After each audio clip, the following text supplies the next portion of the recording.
오늘 여호수아서 9장의 말씀은 매우 독특합니다. 기브온에 거주하고 있는 히위 사람들의 먼 나라에서 온 것처럼 의장하고 이스라엘을 속이고 하친하는 조약을 맺는 그러한 내용입니다. 그런데 원래 기브온은요, 전쟁을 잘하는 군사들이 있는 강한 성읍이었습니다. 본문 말씀을 우리가 깊이 묵상해 보면 가나안 사람들의 모든 왕들이 여호와께서 이스라엘이 여리고와 아이에 행한 능하신 그 행사를 듣고 또 듣고 들으며 들었다라고 강조하고 있는 것을 보게 됩니다. 그들의 반응은 다르게 나타났습니다. 여러 왕들은 싸우려고 전쟁하려고 연합하였지만 기브온 주민들은 전쟁하지 아니하고 싸우지 아니하고 화평을 요청하였다라고 말씀하고 있습니다.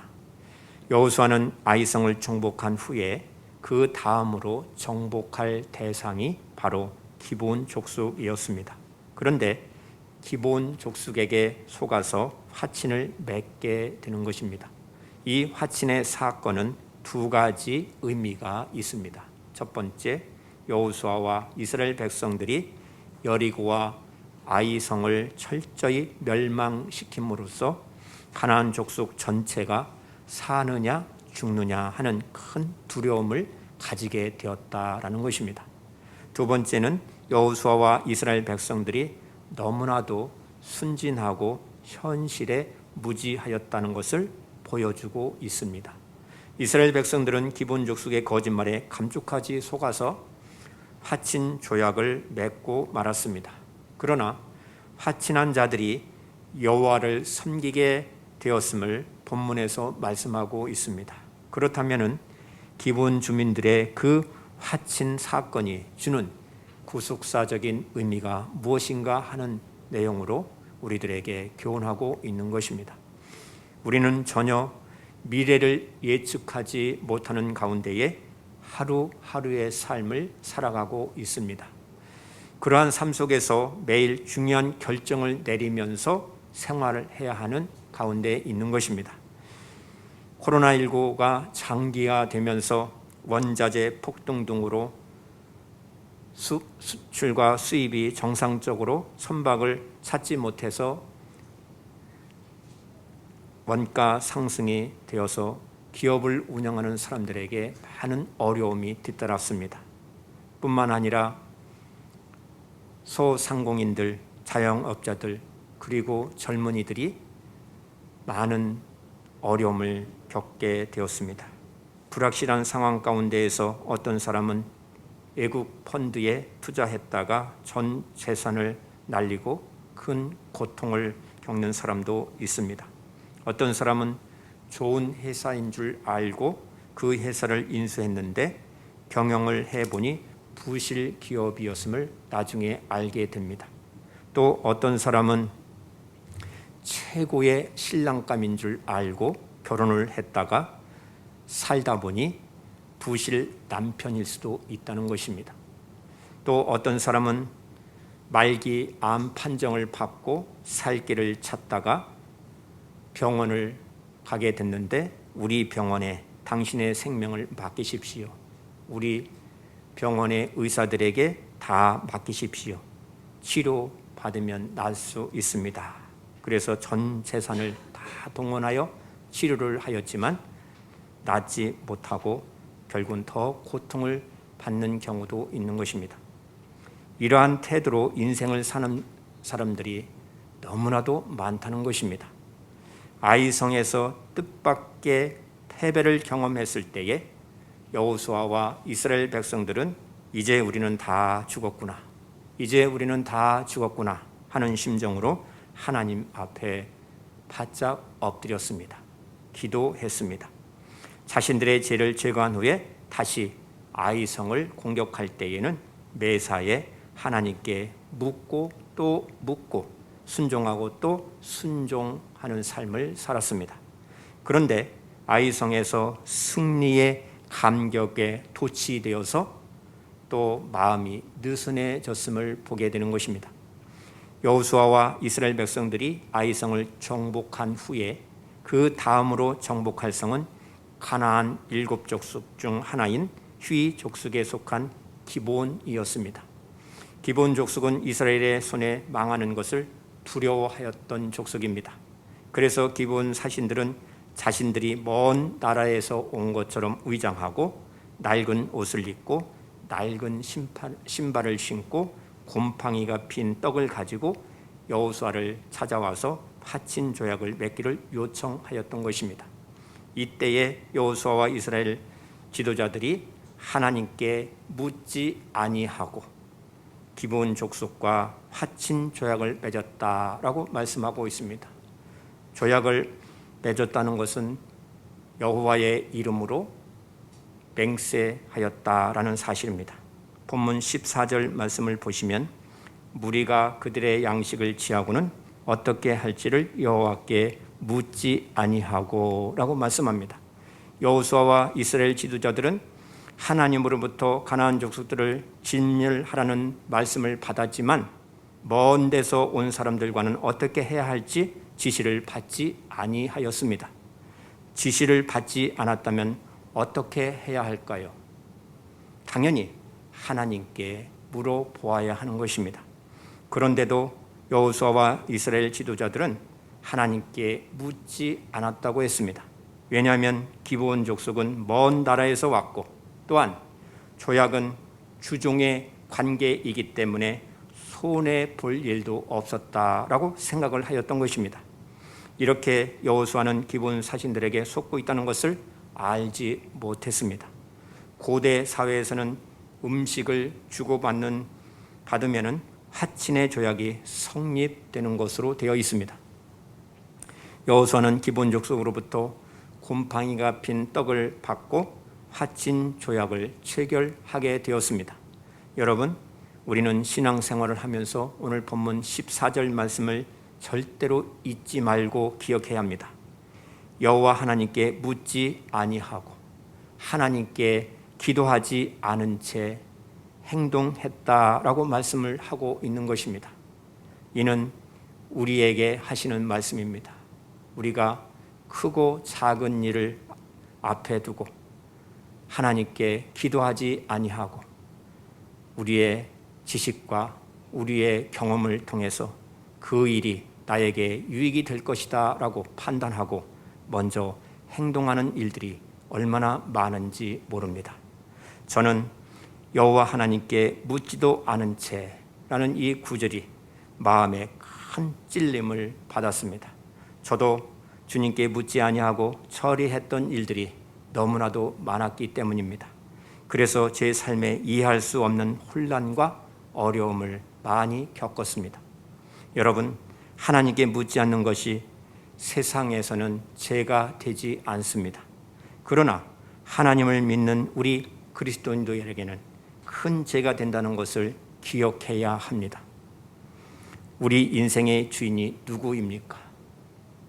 우리를 살리시고 죽게도 하시는 분이 누구이십니까? 우리를 세워주시기도 하고 폐하기도 하시는 분이 누구이십니까? 바로 창조주 하나님이십니다. 이 사실을 우리가 믿는다면 하나님께 묻지 아니하고 결정할 수 있겠습니까? 하나님께 묻지 않고 결정하고 행동하는 일이 바로 하나님을 무시하는 죄가 된다는 것을 성경은 말씀하고 있는 것입니다. 자기가 다 안다고 여기는 그 교만죄가 되고 마는 것입니다. 왜 하나님께 묻지 않습니까? 왜 하나님께 기도하지 않습니까? 하나님께 묻지 않는 것은 자기 눈에 너무나도 확실해 보이기 때문인 것입니다. 내 경험을 통해서 볼 때 이것은 분명히 성공할 수 있다. 그렇게 스스로 판단을 하고 행동하게 되는 것입니다. 여러분, 여기에 함정이 있음을 우리는 알아야 됩니다. 여러분, 이스라엘 백성들의 행동을 유심히 보십시오. 멀리서 온 사람들이 분명하니 하나님께 물을 필요도 없다고 그렇게 생각을 하였던 것입니다. 척 보면 알지 촉이 있어야 한다라고 생각을 하였던 것입니다. 이런 생각을 정말로 우리 믿는 사람들은 조심해야 합니다. 얼마나 많은 그리스도인들이 이렇게 결정하고 말하고 판단하고 행동하는지 모릅니다. 바로 영적 교만에 빠질 수 있는 것입니다. 본문 16절 말씀을 보십시오. 그들과 조약을 맺은 후 사흘이 지나서야 그들이 이웃에서 자기들 중에 거주하는 자들이라 함을 들으니라 라고 말씀하고 있습니다. 이스라엘 백성들은 사흘이 지나서야 속아서 조약을 체결했다라는 사실을 알게 되었다는 것입니다. 이스라엘 백성들이 화친한 기본 족속은 요즘 말로 하면 아무 실익이 없는, 오히려 부실을 책임져야 할 그러한 사람들이었음을 보여주고 있는 것입니다. 원래 기본 족속을 멸해야 할 대상인데 여호와의 이름으로 맹세한 조약이기 때문에 이제는 어찌할 바가 없는 것입니다. 멸할 수도 없습니다. 그래서 그들에게 나무를 베고 물을 깃는 일을 맡겼다라고 말씀하고 있습니다. 성경은 이 사실을 증거하기 위해서 무려 한 장을 할애하여 기록하고 있음을 우리는 기억해야 합니다. 이 사건을 통해서 증거하시고자 하는 메시지가 무엇입니까? 본문 1절부터 3절 말씀을 보시기 바랍니다. 바로 두 가지 반응이 나타나고 있습니다. 첫 번째 반응은 헷사람과 아모니 사람과 가나안 사람과 브리스 사람과 히위 사람과 여부스 사람, 이렇게 6 왕들이 이스라엘 백성들이 여리고와 아이를 정복했다는 소식을 듣자 연합하여 여호수아와 이스라엘에 맞서서 전쟁하기를 다짐하였다는 것입니다. 이러한 반응이 나타났습니다. 두 번째 반응은 기브온 주민들이 여호수아가 여리고와 아이에 행한 일을 듣고 그들의 생명을 보존하기 위해서 꾀를 내어 이스라엘의 사신들을 보내어서 화친을 요청한 그러한 반응이 나타났습니다. 본문에는 매우 아주 민감하게, 아주 예민하게 기록하고 있습니다. 여호와께서 이스라엘이 여리고와 아이에 대한 그 능하신 행사를 듣고 또 듣고 들으며 들었던 그들의 상반된 반응을 나타내주며 두 부류로 갈라지게 되었음을 말씀하고 있는 것입니다. 6 왕들은 싸우려고 전쟁하려고 연합하였지만 기브온 주민들은 전쟁하지 아니하고 화친을 요청한 것입니다. 한 부류는 멸망을 당하고 말았습니다. 화친한 부류는 살게 되었음을 말씀하고 있는 것입니다. 이것은 바로 다름 아닌 복음을 말씀하고 있는 것입니다. 그러므로 여호수아서 9장의 핵심은 본문 15절 말씀에 있습니다. 여호수아가 곧 그들과 화친하여 그들을 살리라라는 조약을 맺고 회중 족장들이 그들에게 맹세하였더라라고 말씀합니다. 화목을 말씀하고 있는 것입니다. 예수님께서도 화목할 것을 말씀하셨습니다. 마태복음 5장 24절과 25절에 예물을 제단 앞에 두고 먼저 가서 형제와 화목하고 그 후에 와서 예물을 드리라. 너를 고발하는 자가 함께 길에 있을 때에 급히 사화하라. 화해하라. 그 고발하는 자가 너를 재판관에게 내어주고 재판관이 옥리에게 형무소 관리에게 내어주어 옥에 가둘까 염려하라 라고 말씀하고 있는 것입니다.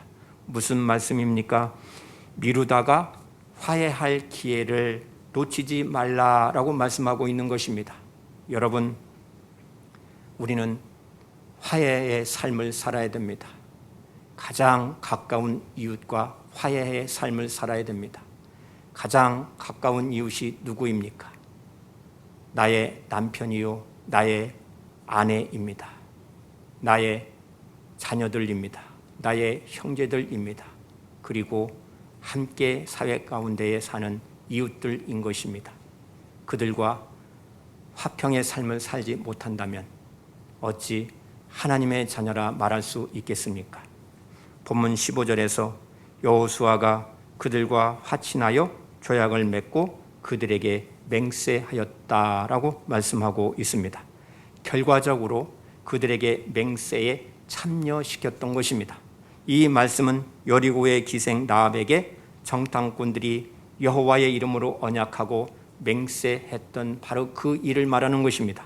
이 말씀이 신약에 와서 히브리서 6장에서는 이를 가리켜 약속과 맹세를 변치 못할 사실이라고 말씀하고 있습니다. 히브리서 6장 18절에 이는 하나님이 거짓말을 하실 수 없는 이 두 가지 변치 못할 사실로 말미암아 앞에 있는 소망을 얻으려고 피난처를 찾는 우리에게 큰 위안을 받게 하려 하심이라 라고 말씀합니다. 멸망을 받아 마땅한 희위 족속들이 언약과 맹세에 참여하게 된 것을 말씀하고 있습니다. 참으로 놀라운 일입니다.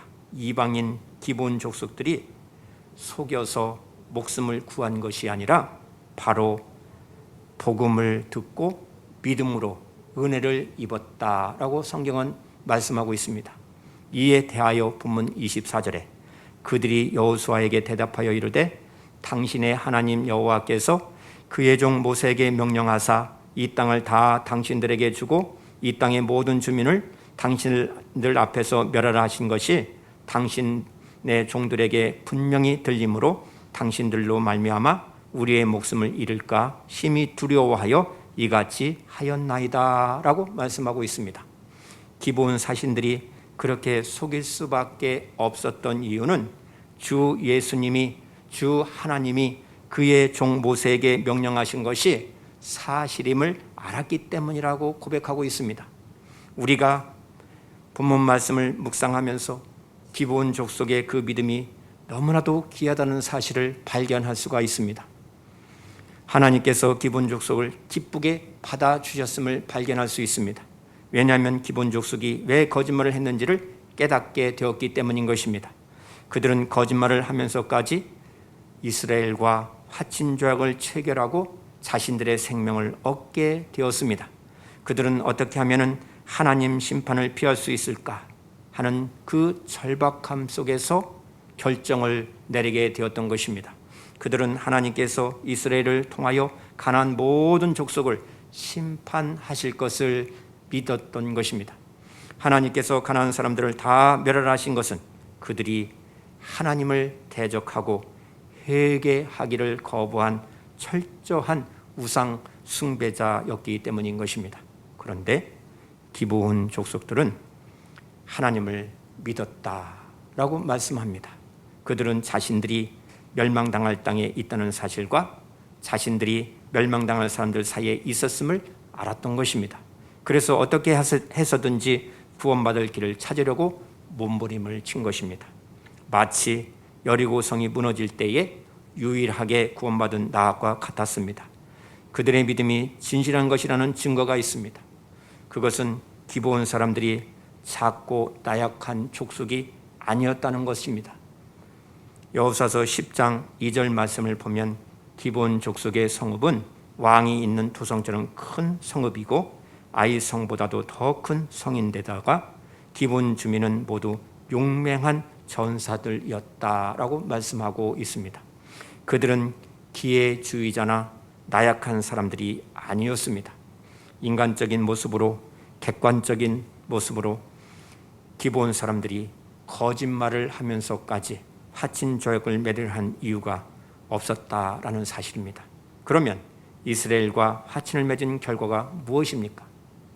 영원히 이스라엘 백성의 종으로 나무를 베고 물을 깃는 일을 하면서 사는 것이었다라고 성경은 기록하고 있습니다. 하나님이 가나안 땅을 이스라엘에게 다 주리라고 명령하셨고 그것을 우리가 들어서 알았다는 것입니다. 그들이 속일 수밖에 없었던 것은 이스라엘 백성들 때문에 목숨을 자신들의 생명을 잃을까 두려워서 속였다라고 밝히고 있습니다. 성경은 표면에 나타난 속인 것에 초점을 맞추지 않고 있습니다. 내면에 있는 믿음에 초점을 맞추고 있다는 것을 분명히 하고 있습니다. 야곱이요 아버지 이삭에게 변장하고 축복받은 것도 장자의 축복을 얻는 것, 바로 예수 그리스도의 족보에 오르려는 그 믿음을 보고 있음을 성경은 기록하고 있습니다. 또한 기생 라합의 경우도 정탐꾼들을 숨겨준 거짓말한 것에 강조점을 두는 것이 아니라 믿음으로 정탐꾼들을 영접했다라고 성경은 기록하고 있습니다. 기브온 사람들이 속였다는 표면적인 그 일 자체는 결코 옳은 일이 아닙니다. 중요한 것은 이 일을 어떻게 할 것을 여호와께 묻지 아니한 것이 중대한 죄로 보고 있는 것입니다. 그럼에도 불구하고 멸망을 받아 마땅한 기브온 사람들이 화친하여 하나님의 은혜를 입고 복음에 참여하게 되었음을 우리들에게 교훈해 주고 있는 것입니다. 그럼에도 6 왕들은 연합하고 동맹하여서 이스라엘을 대적하게 되는 것입니다. 불과 사흘 후면 멸망을 당할 운명이었으나 급하게 화친함으로써 이스라엘 자손들이 그들을 치지 못하고 구원을 얻을 수가 있었다라고 말씀합니다. 우리가 본문의 말씀을 깊이 묵상해 보면 기브온 족속들에게 화친할 마음을 주신 분은 바로 여호와 하나님이심을 알 수가 있습니다. 그들이 구원을 얻을 수 있었던 것은 여호수아가 그들에게 속았기 때문이 아니라 전적으로 하나님의 은혜를 입은 연고였음을 간접적으로 말씀을 하고 있는 것입니다. 본문 27절 말씀을 보십시오. 그날에 여호수아가 그들을 여호와께서 택하신 곳에서 회중을 위하며 여호와의 제단을 위하여 나무를 패며 물을 깃는 자들로 삼았다라고 말씀하고 있습니다. 그들은 이스라엘의 노예가 된 것이 아닙니다. 여호와의 택하신 곳에 거주하면서 그들이 하고 있는 일들은 여호와의 제단을 위하여, 즉 번제에 쓸 나무를 패는 일을 담당했다라고 말씀하고 있습니다. 여호와께 수종드는 직책은 큰 은총이었음을 말씀하고 있는 것입니다. 그들은 전적으로 하나님을 믿고 하나님께 자신들을 맡기려 한 것입니다. 큰 성읍에 살고 강한 용사이면 무엇합니까? 하나님의 손에 진멸당하게 된다면 아무 소용이 없는 것입니다. 그들은 이것을 깨달았다는 것입니다. 용사였던 그들이 나무를 패고 물을 기르면 어떻습니까? 구원받았다는 그 은혜의 감격에 감사하면서 사는 것이 더 중요함을 가르쳐 주고 있습니다. 게다가 그 일은 성막에서 하나님께 제사 드릴 때 필요한 나무와 물을 공급하는 일이었습니다. 기브온 사람들은 하나님 성전에서 예배자가 되었다라고 가르쳐 주고 있는 것입니다. 영적으로 엄청난 복을 받은 것입니다. 구원은 하나님의 은혜로 주어지는 것입니다. 이스라엘과 화친한 그들이 그 후로 어떻게 되었습니까? 사무엘하 21장 말씀을 보면 하나님께서 사울이 기브온 사람들에게 잘못했을 때 적극적으로 기브온 편이 되어 주셨음을 성경은 기록하고 있습니다.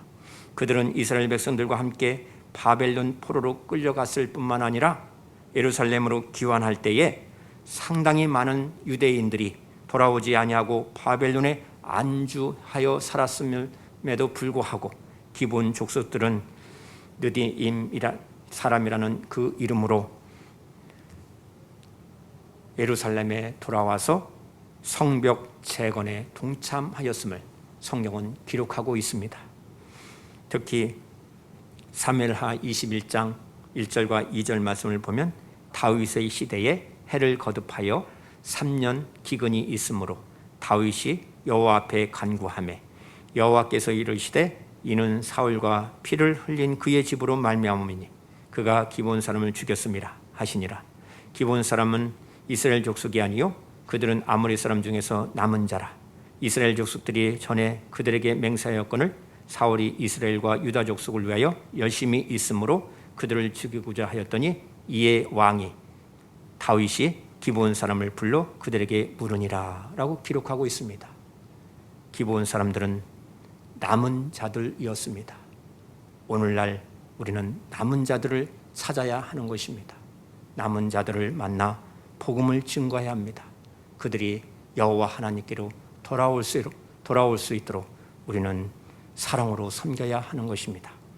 여호와의 언약과 맹세하여 참여한 기브온 사람들의 생명을 끝까지 보장하고 있음을 성경은 보여주고 있습니다.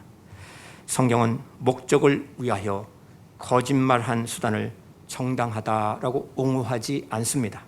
다만 구원은 어떤 행위로 얻는 것이 아니라 하나님께 굴복하고 하나님만을 의지할 때에 긍휼히 여기심을 바라는 그 믿음을 통해서 얻게 된다고 말씀하고 있습니다.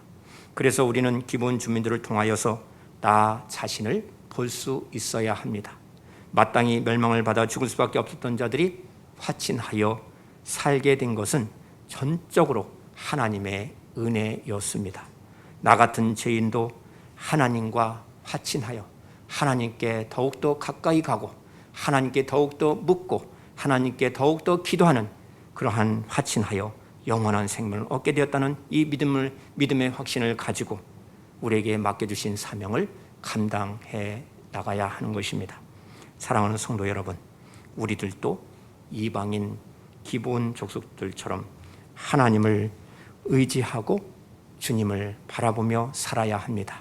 오늘날 우리가 처한 형편이 기본 사람들처럼 멸망을 당할 땅에서 멸망을 당할 사람들 사이에서 살고 있음을 기억하십시오. 마귀는 우는 사자와 같이 삼킬 자를 찾는다고 했습니다.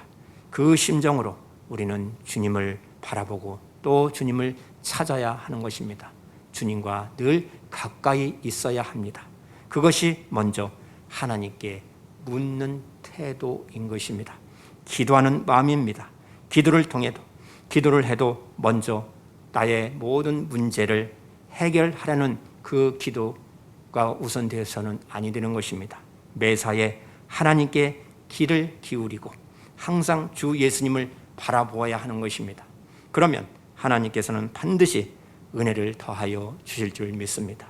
항상 화목의 은혜 가운데에서 화해하는 삶을 살 때에 영원한 생명을 얻게 된다고 성경은 말씀하고 있습니다.